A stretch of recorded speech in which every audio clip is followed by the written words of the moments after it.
Bismillahirrahmanirrahim. Assalamualaikum warahmatullahi wabarakatuh. Segala puji bagi Allah Subhanahu wa Ta'ala yang telah memberikan kita segala karunia nikmat. Perkenalkan, nama saya Supriyanto, calon nomor urut 3. Dalam agenda visi misi yang terselenggara pada hari ini, pertama-tama ingin saya sampaikan ucapan terima kasih kepada seluruh masyarakat Desa Eretan Wetan yang telah mendukung terselenggaranya acara pemilihan GU Desa Eretan Wetan di tahun 2021.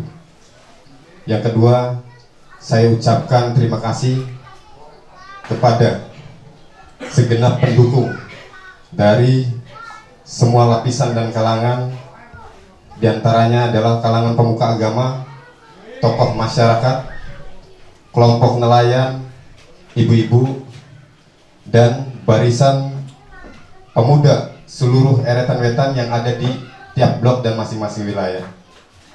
Kontribusi yang telah diberikan untuk saya pribadi sebagai calon urut nomor 03 begitu sangat luar biasa, sehingga dengan segala keterbatasan, segala aktivitas dan kegiatan dapat terselenggara dengan baik sesuai dengan agenda rencana yang sudah dipersiapkan dari awal. Saudara-saudara sekalian, dalam penyampaian acara visi misi pada hari ini, saya selaku calon KUU nomor urut 3 berusaha untuk menyampaikan sesuatu yang berbeda terkait dengan durasi yang terbatas. Saya hanya ingin mengimbau bahwa agenda visi misi merupakan kebutuhan mendasar yang menjadi keinginan masyarakat untuk bisa diperjuangkan oleh calon pemimpin, sehingga calon-calon pemimpin menyampaikan kesanggupan, kesiapan untuk menuntaskan dan memperjuangkan visi misi yang sudah disampaikan. Perlu diingat bahwa ada salah satu tolak ukur di mana harapan masyarakat agar bisa memilih calon pemimpin yang terbaik, mengharapkan bahwa perjalanan pemerintahan sesuai dengan harapan ini bisa dilihat dari dua hal. Yang pertama adalah keterbukaan, dan yang kedua adalah tanggung jawab. Ada sekitar 21 program kerja atau visi misi yang sudah saya rangkai kemudian dipublikasikan oleh seluruh tim, dan tentunya itu tidak bisa saya bacakan di hari ini karena mengingat waktu. Tapi satu sebagai catatan, bahwa 2 poin tersebut merupakan tolak ukur di mana kendali, kontrol agar pemerintahan dan pemimpin ini bisa berjalan dengan baik mesti tertanam dalam pikiran masyarakat sebagai patokan. Keterbukaan dan tanggung jawab. Sebaik apapun visi misi yang disampaikan, ketika memang 2 unsur ini tidak pernah ditunjukkan, maka apa yang disampaikan oleh para calon pemimpin ini kerap kali dianggap sebagai bentuk kebohongan atau disebut janji politik belaka. Maka dalam kesempatan hari ini saya ingin menyampaikan bahwa pentingnya masyarakat menekankan bahwa dalam setiap kontestasi, agar calon pemimpin bisa menunjukkan komitmen untuk bisa melakukan keterbukaan dan tanggung jawab. Keterbukaan terbagi menjadi 2 hal. Terkait dengan anggaran, karena ini berkaitan dengan kepentingan publik, dan yang kedua adalah terkait dengan partisipasi publik. Segala bentuk masukan, segala bentuk saran, kritik, semuanya mesti diakomodir. Pemimpin harus mampu bersikap terbuka, karena biar bagaimanapun, sebaik apapun pemimpin, kadang-kala tidak semuanya dikuasai oleh pemimpin terkait dengan pengetahuan, pengalaman, dan lain sebagainya. Ini perlu disupport oleh kekuatan masyarakat. Dibuka ruang partisipasi agar roda pemerintahan ini bisa berjalan secara stabil. Ini yang terkait dengan keterbukaan. Makanya dalam agenda kita di poin 21 ada beberapa agenda keterbukaan informasi publik yang ingin kita adakan ketika nanti Allah ridho saya menjabat di tahun 2021 sampai 2027, bahwa nanti di masing-masing RT bukan hanya plang tulisan RT yang ada, tapi harus ada informasi, papan informasi publik yang bisa dilihat masyarakat di RT setempat. terkait dengan anggaran, terkait dengan kegiatan-kegiatan pemerintahan desa, masyarakat bisa melakukan kontrol dan menyaksikan secara langsung dari papan informasi. Dan yang kedua adalah terkait dengan pertanggungjawaban. Ini yang kerap kali masyarakat sudah memberikan keyakinan dan pilihan untuk memilih calon pemimpin yang diharapkan, tapi setelah jadi banyak kekecewaan yang dirasakan oleh masyarakat karena memang kurangnya pertanggungjawaban. Tolak ukur pertanggungjawaban ini bisa ditunjukkan ketika dalam agenda sosialisasi calon-calon kubu turun ke masyarakat untuk menerima dan menyerap segala masukan apa saja yang menjadi kebutuhan masyarakat di masing-masing wilayah, sehingga hal ini diakomodir menjadi misi, disampaikan secara publik secara luas-luas. Dan ketika jadi, kehadiran pemimpin ini jarang terhubung dengan masyarakat kembali. Peran pemerintahan, peran pemimpin kadangkala hilang setelah masyarakat menghantarkan mereka ke tampuk kedudukan. Ini yang mesti dirubah. Harus ada budaya kebiasaan kurang baik, kekecewaan yang kerap kali timbul di masyarakat untuk bisa diperjuangkan agar semuanya bisa dirubah. Dan kita berusaha untuk memperjuangkan itu semua. Bahwa yang dibutuhkan masyarakat adalah ucapan lisan yang didengar oleh mereka, disaksikan oleh mereka, kemudian diperjuangkan dengan sepenuh hati. Karena pada dasarnya pemimpin dipilih oleh masyarakat untuk bertanggung jawab atas segala hal kebutuhan masyarakat, menyangkut segala bidang. Itu esensinya. Mungkin itu beberapa poin, karena memang ketika saya paksakan untuk bisa mengurai masing-masing visi dan misi ini, durasinya saya pikir tidak akan cukup. Tapi yang jelas, ini merupakan momentum bagi saya pribadi. Ini merupakan ruang untuk menyampaikan edukasi atau pendidikan secara luas kepada masyarakat. Dalam kontestasi apapun, dua hal yang mesti dipegang. Upayakan pemimpin ini bisa melakukan keterbukaan, dan kedua kali mau bertanggung jawab, memperjuangkan segala kebutuhan publik. Dan itu akan kita lakukan karena di poin 21 kita juga menuangkan poin bahwa kelak nanti ketika terpilih, kami beserta seluruh jajaran Pamong dan RT akan kembali ke masyarakat sesuai dengan agenda sosialisasi kita ketika saat nyalon kubu. Begitu sudah jadi, hal itu akan kita lakukan untuk menyerap segala kebutuhan masyarakat. Datang ke salah satu wilayah, misalkan permasalahan lingkungan, mereka membutuhkan adanya perbaikan selokan. Kita serap, kita agendakan, kita sesuaikan dengan anggaran pemerintah, kita perjuangkan sekuat tenaga. Misalnya seperti itu.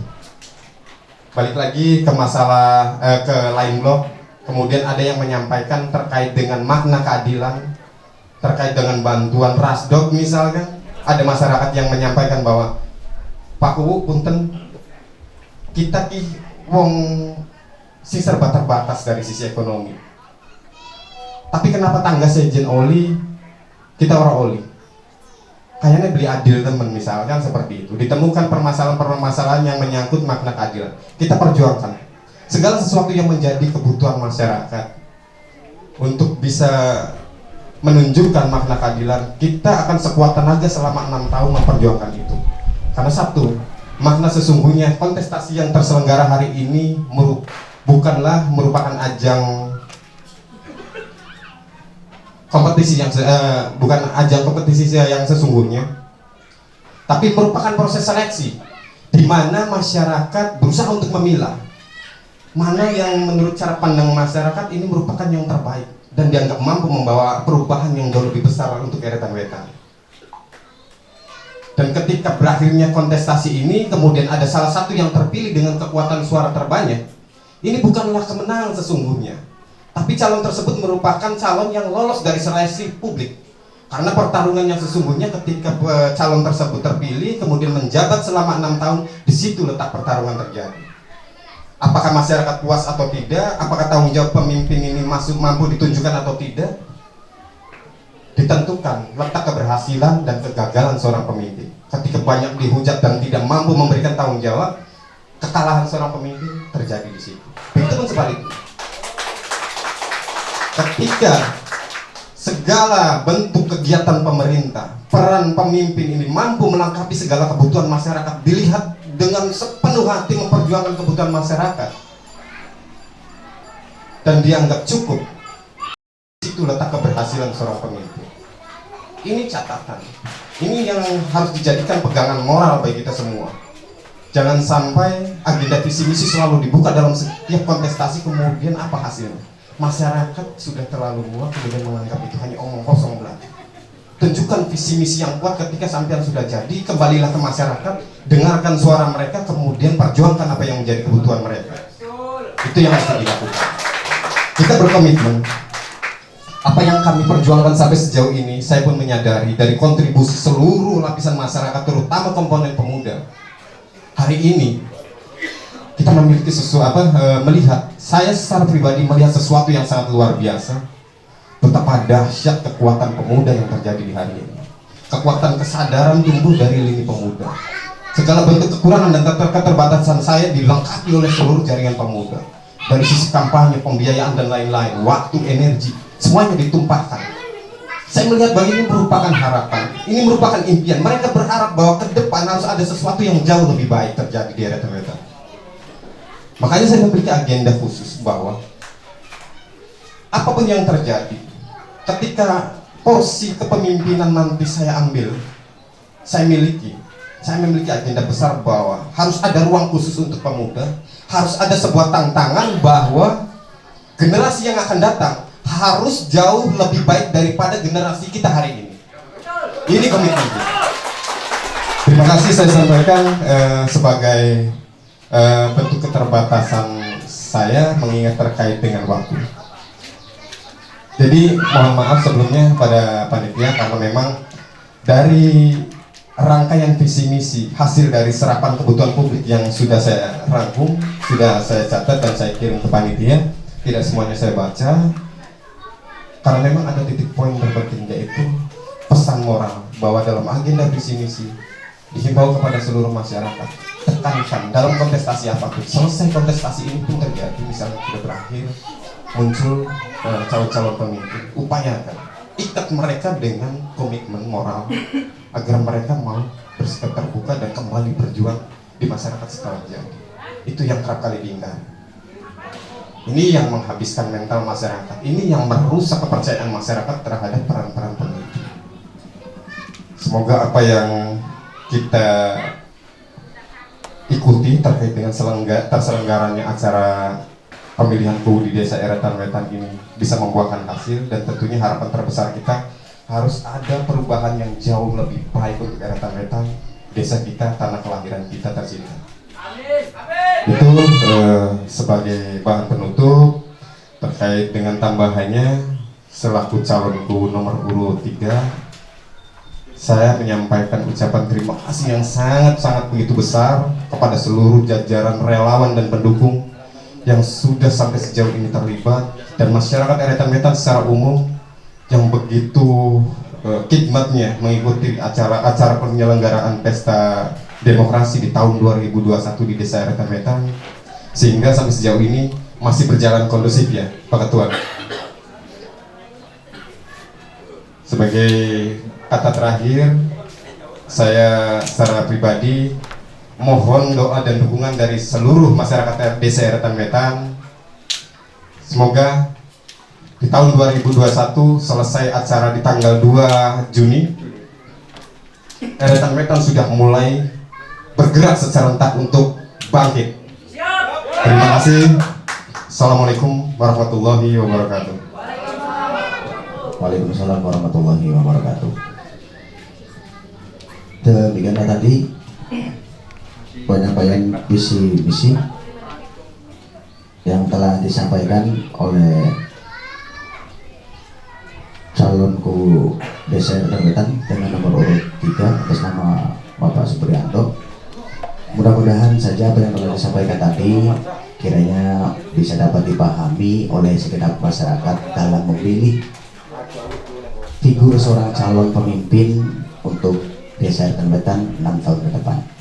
Mudah-mudahan sekali lagi masyarakat bisa menilai lewat penyampaian visi misi kelima calon ini, kemudian bisa memilih calon pemimpin yang terbaik. Mungkin itu saja yang dapat saya sampaikan pada kesempatan siang hari ini. Kurang lebihnya kami dari atas nama panitia Pembentukan Desa Wetan mengucapkan banyak terima kasih atas segala waktunya. Mohon maaf bila mengganggu aktivitas ataupun jam kegiatan yang Mas Supri beserta rekan-rekan yang lainnya. Dan saya akhiri, bila taufik wal hidayah. Wassalamualaikum warahmatullahi wabarakatuh. Waalaikumsalam warahmatullahi wabarakatuh.